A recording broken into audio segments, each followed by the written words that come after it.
Ջան Սրբազան ասացեք այս էկոկարդիոգրամի մասին։ Այդ պատմությունը ինչ որ հիմա լսեցի, որ մարդիկ կան, որ գործիք են առել բժշկական եւ ուզում են Հայաստանին ուղարկել, բայց պայման դնելով, որ այդ գործիքից օգտվողների համար պիտի բժշկությունը ջրի լինի, որը սխալ է, բնականության սխալ է, որտեղ միայն գործիքի խնդիրը չէ, այլ նաեւ բժշկի խնդիրն է, եւ միայն հիվանդի խնդիրը չէ, եւ միայն հիվանդի ընտանիքի չէ, այլ նաեւ բժշկի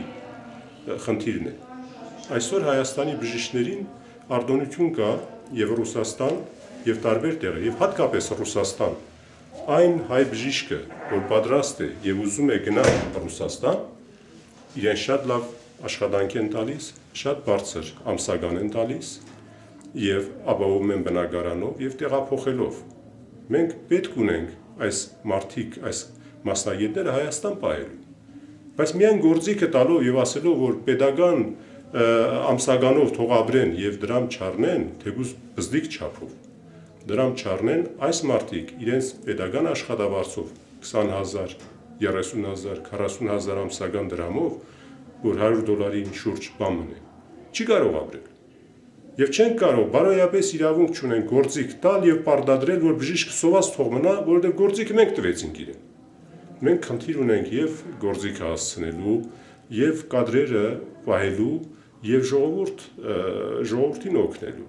Եթե այս գլոբալ ձևով չենք մտածում, կոնֆլիկտի մեջ ենք մտնում։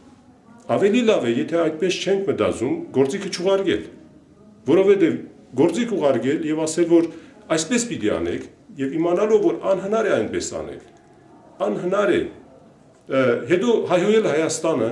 եւ այս մասնագետներին եւ առիթ տալ, որ այստեղինն էլ հայհոյի այդ տեսակ բարերարություն անողին նշանակում է վնասել, ազգային գաղափարի վնասել, միասնության վնասել։ Ավելի լավ է պատկերացնել երկրի իրավիճակը եւ անոր համեմատ քայլեր առնել, կան անել որևէ բան, որը իրապես բարի է, գնահատելի է, լավ է, բայց ծանոթ չլինելով իրավիճակին,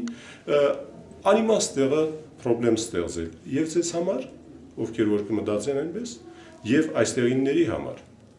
Այսքանը, խնդրեմ։ Շատ շնորհակալ եմ։